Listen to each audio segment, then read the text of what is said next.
Hello, everyone, and Happy New Year. That's the first and last time I'm going to say that. No, I'm just kidding, because I'm sure you're hearing it all the time.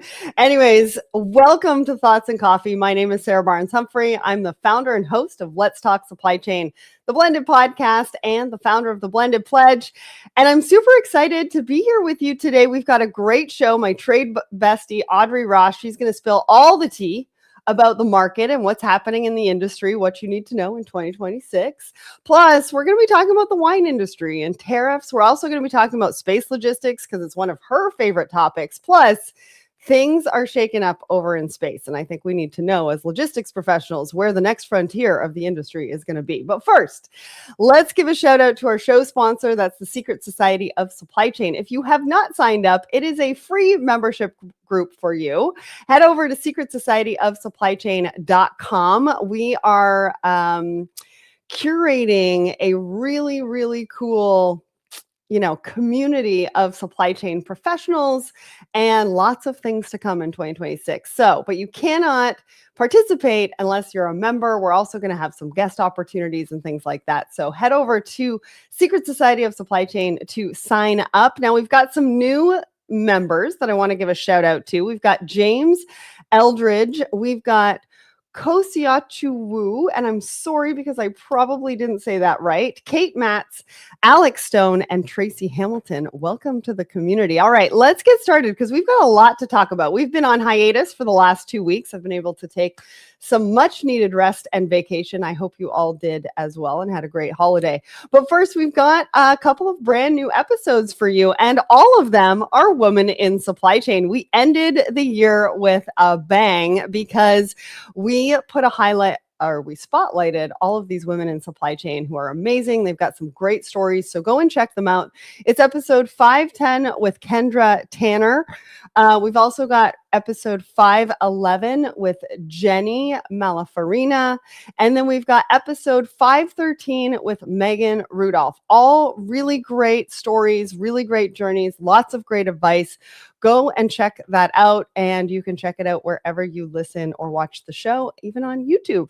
Then on Thursday, I am going live with the team at Anaplan, and we're going to be talking about AI trends that will define supply chain in 2026. Now, go ahead and click the attend button, even if you can't attend live, because we will send you the recording so you can go and catch up on all of the insights. We've got a lot coming up this month, actually.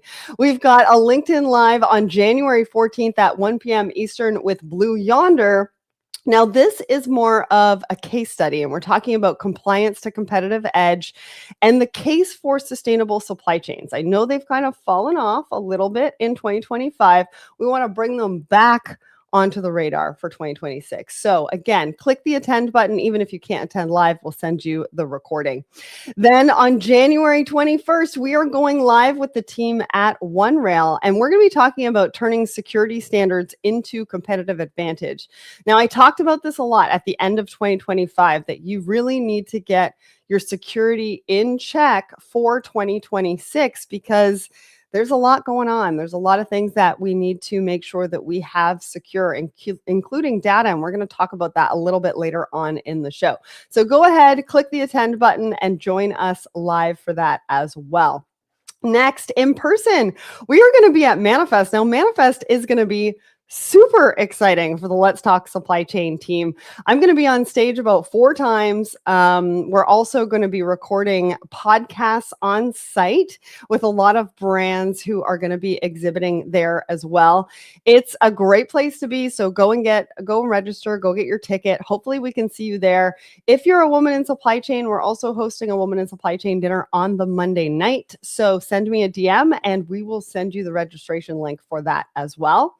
Also, we are partnering with Supply Chain Brain, and we are giving away the Masters of Innovation Awards. Now, we just got the go-ahead from our last winner. We've got 3 winners that we're going to be showcasing, and they're going to be talking about case studies on stage Tuesday at 12:30, which you're not going to want to miss because they're going to be talking all about their innovation. And we've got some big brands that are going to be a part of this. And then we're going to be giving them the awards on Wednesday morning on the main stage. So that's going to be cool. Then March 1st through 4th. Now we have partnered with TPM for a pickleball tournament, and that's happening on March 1st. So if you haven't registered, make sure you click that button when you do register for the pickleball. Even if you haven't played before, we're going to have different levels.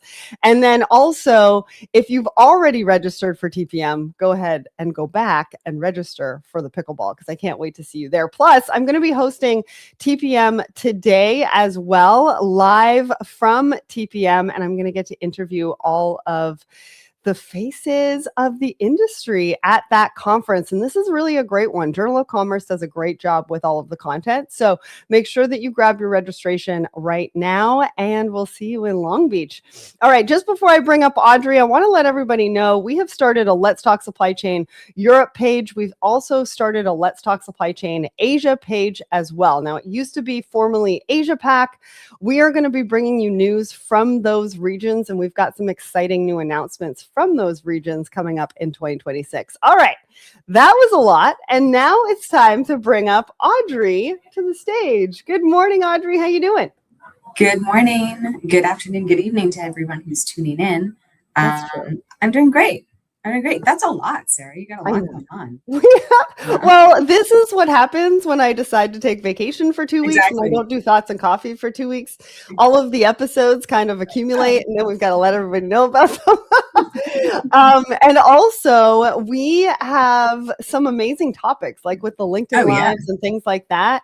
And it made sense to do them in January because they're really big topics that are going to set people and professionals and leaders up for the rest of the year. So yeah, we've got a lot going on this month, but we've got a lot going on for 2026 and so many announcements and things like that. So if people are following Let's Talk Supply Chain on LinkedIn, you're going to miss out because we're going to be rolling out announcements, I think, almost every couple of weeks. So I love it.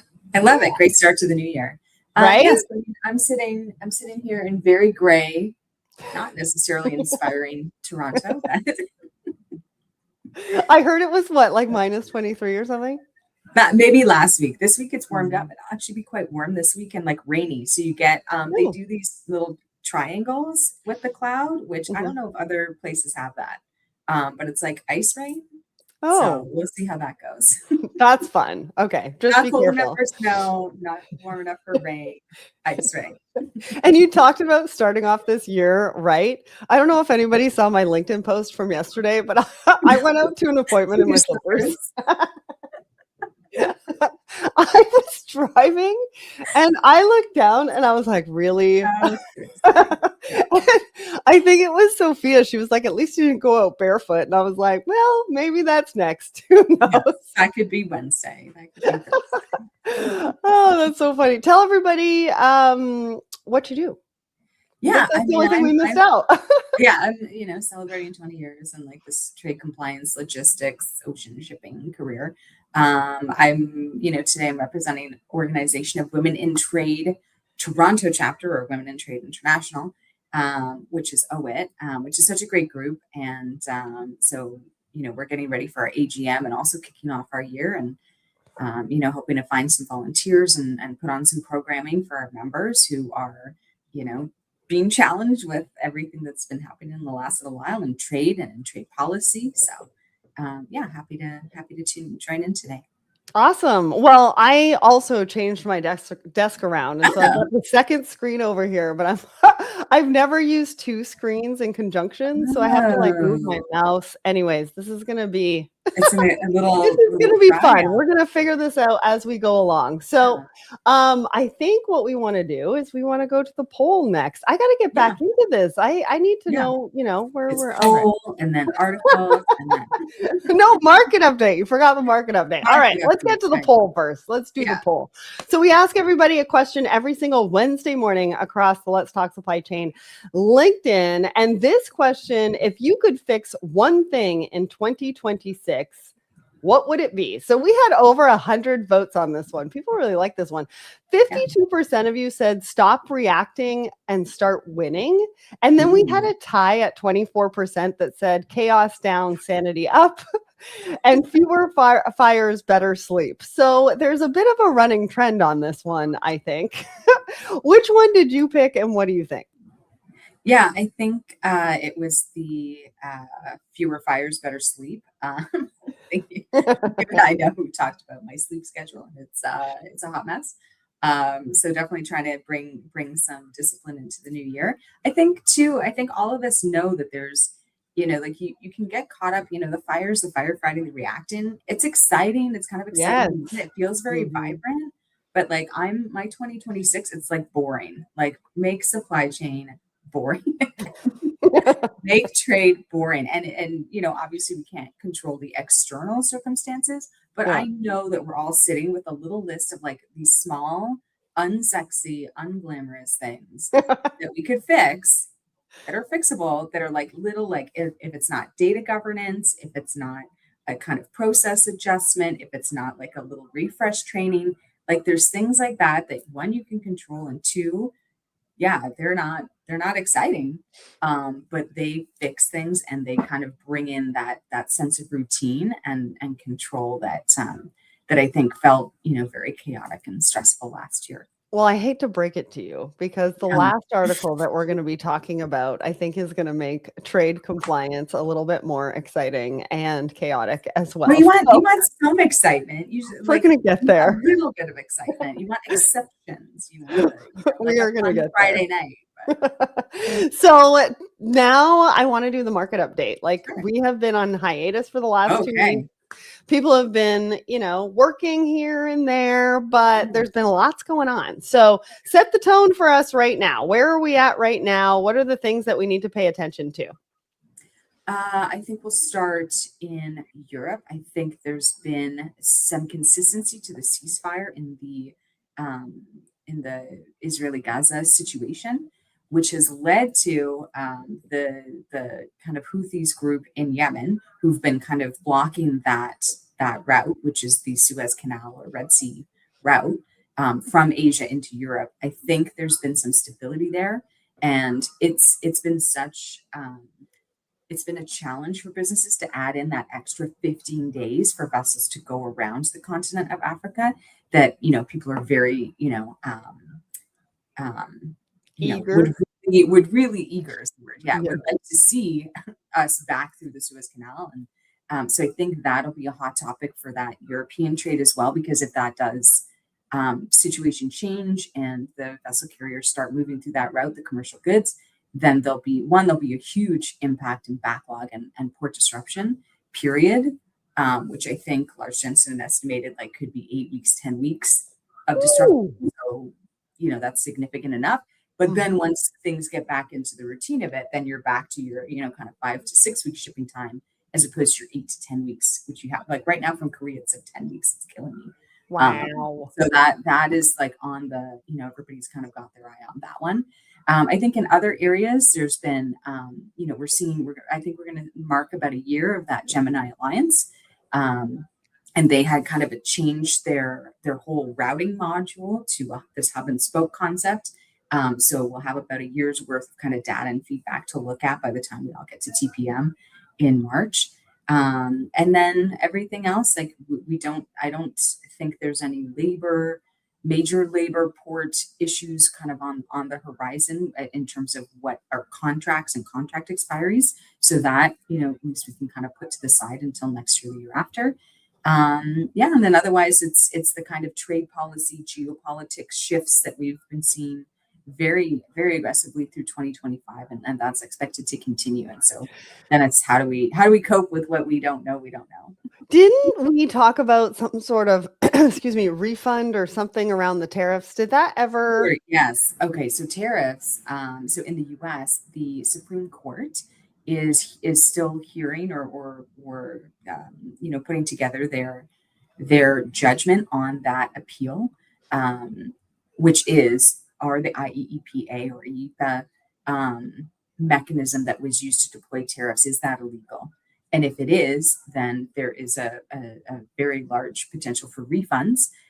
We've got some great experts over on LinkedIn, Pete Mento, Jen Diaz, a bunch of people who are able to kind of comment on the progress on that. So you definitely tap into your trade compliance control for that.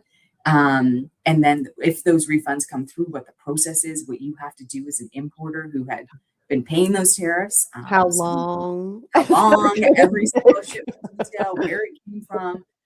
So trade compliance people know that the paperwork is a big a big gathering. Like you've got to make sure you've got that process in place. And if they're deemed not illegal, then what does that look like for the trade landscape? And the reality is this, we know this is an administration who uses tariffs as a specific tool in their trade relationship. So if it's not through this mechanism and that mechanism gets taken away, then what is the mechanism, right? And is it back to, there's other mechanisms that have been deployed, Section 232, which is specific to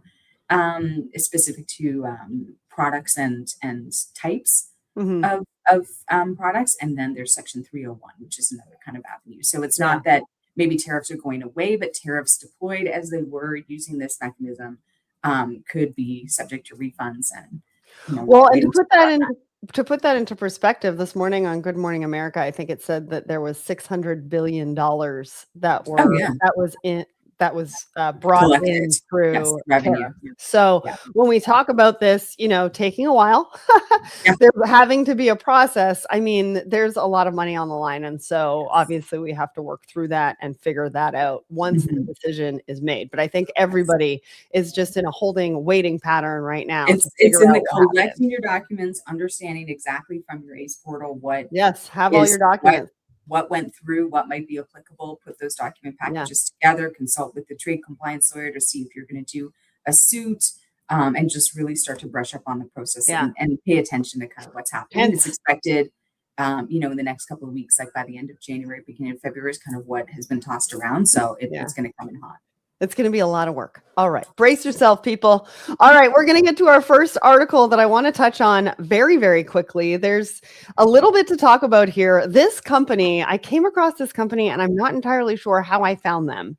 But the reason why I wanted to bring this to light is, number one, Audrey's favorite topic is space. And so I wanted to start off the new year right by talking about your favorite topic. But also they're talking about an on-demand delivery system for space infrastructure. And one of the things that they're doing is they're delivering raw materials for in-orbit manufacturing. Now, I hadn't heard of in-orbit manufacturing before. If anybody has heard about that before, or you've got anything on it, please send it to me, because I'd like to understand what that actually means. Like, are we manufacturing from, ground up in orbit, or are we manufacturing in the fact that maybe something went wrong and we need to do something about it? What did you think about this? Because this is fairly interesting. This company is doubling down on space logistics. And I think it's so important, and I think we're going to see more of it. Maybe 10 years ago, we were talking about doing hotels in space. We've seen the Bezos Blue Origin and the Virgin Galactic and the SpaceX. So the private company side, the private side, really come to the forefront in the last 5 years in partnership with NASA, and some other national space agencies. And I think that's only going to continue. We are seeing huge investments from regions like the European Union, Canada, China, and India, who have been doing, significant, experimentation, investment, manufacturing into space. Trainings. So this is definitely a huge area. It is kind of really coming through. So being kind of this company at the forefront of this specific technology is huge for us. So. Well, and there was this quote at the bottom of their homepage that says, "The Earth is the cradle of humanity, but one cannot live in the cradle forever."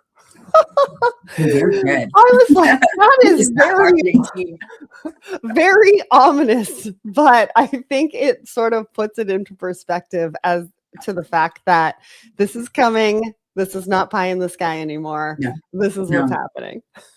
Very, very much a reality. Things are definitely happening in space. Yeah. Right. All right. So let's get to our second article. Now, this one I chose because we've been talking about tariffs. And actually, I should probably just scroll up just a little bit before I show you that one.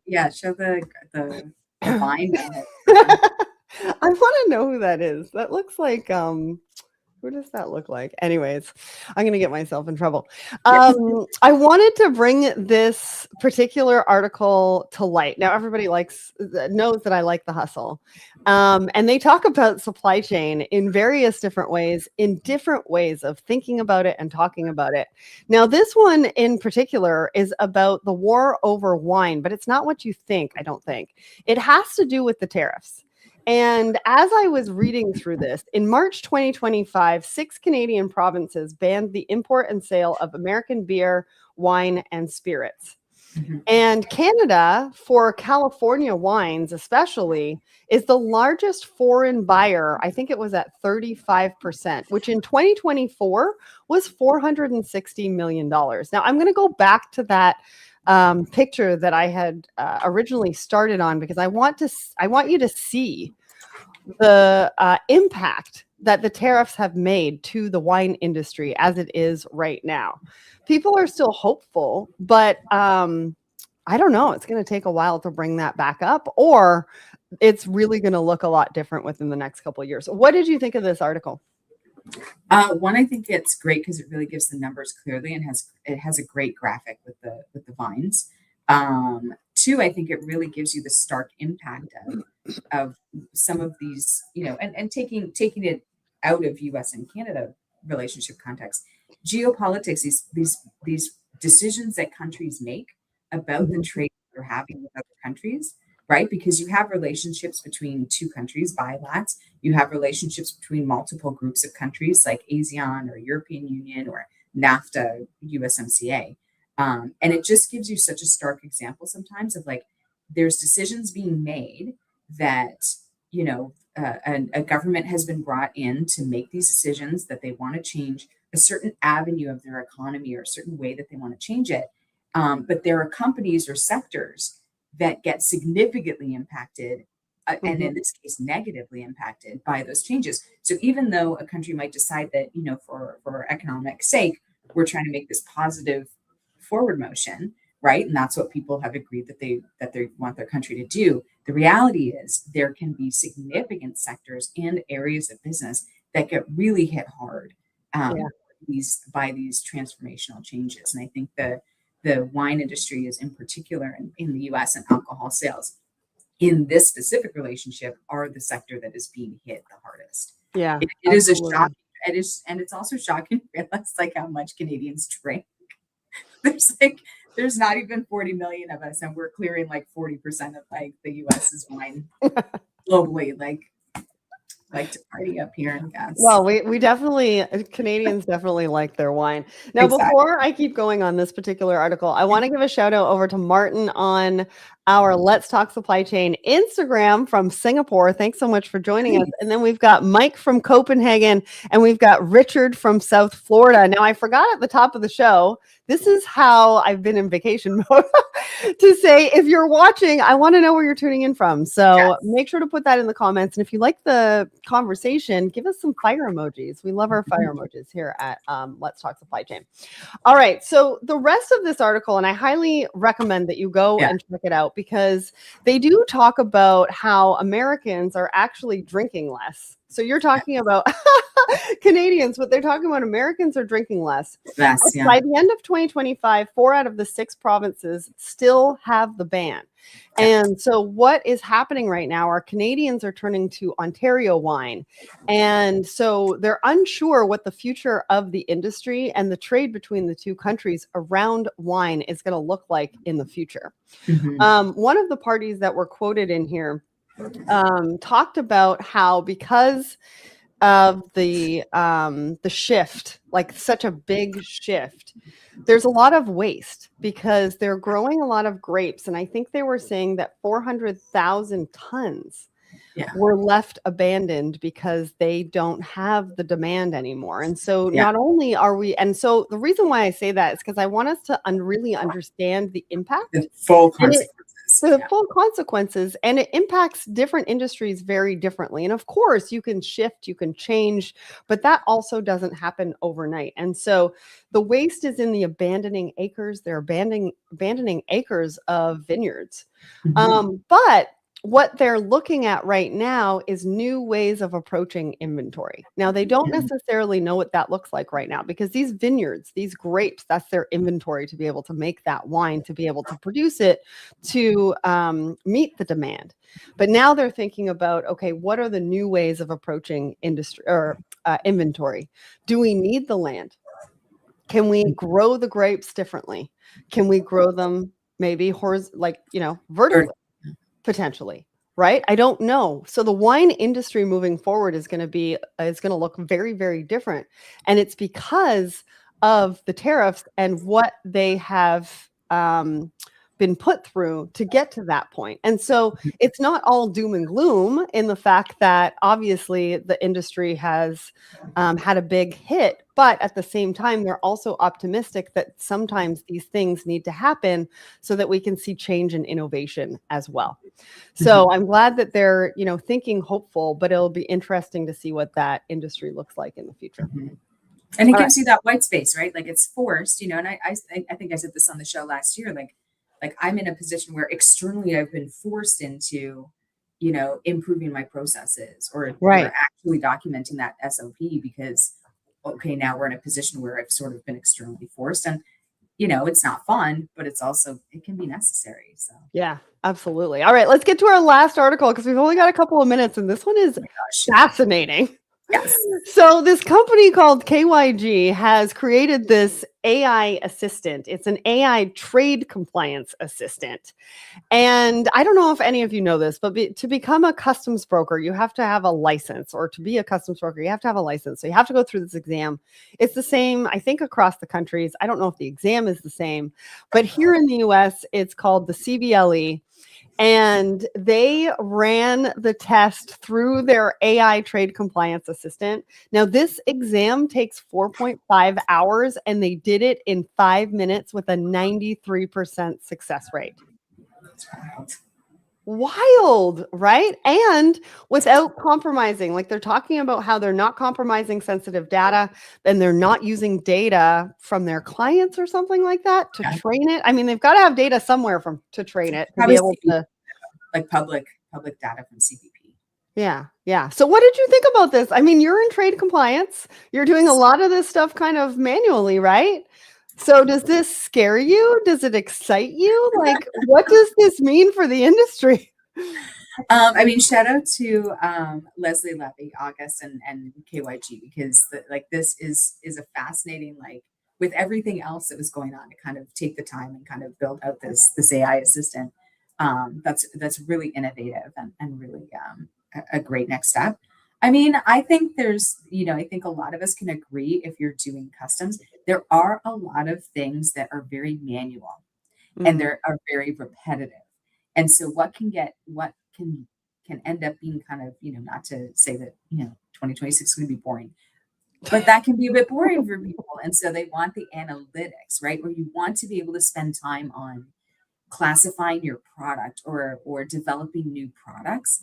And so that repetitive manual entry input, we've already seen that CBP, like U.S. Customs Border Patrol, is working with AI tools to kind of help their agents do again that manual repetitive stuff. mhm. And I think this is a great case study for no one really wants to do the manual repetitive stuff. So this is AI is going to solve that problem and leave you to do the more interesting dynamic work of trade compliance. So to me, it's more a great use case and the best intentions of AI, Mm. as opposed to some of the other things we've seen where it's like, it's going to be creative, but I still have to fold laundry. So I think this is fascinating. I think it's great. Um, Well, you might not. but You might not need to. I mean, robots are coming. hopefully, because it's just the worst. The whole folding laundry. I think I've had conversations Right? with people in the People last hate couple it. of We weeks hate it. Give me the robot with the about laundry, like, and then the manual like customs entry, and then let me do the like. Oh my gosh, you guys came up with this new pump. Am I going to put that in 84? Or am I going to put that in 97? Like, what are we doing?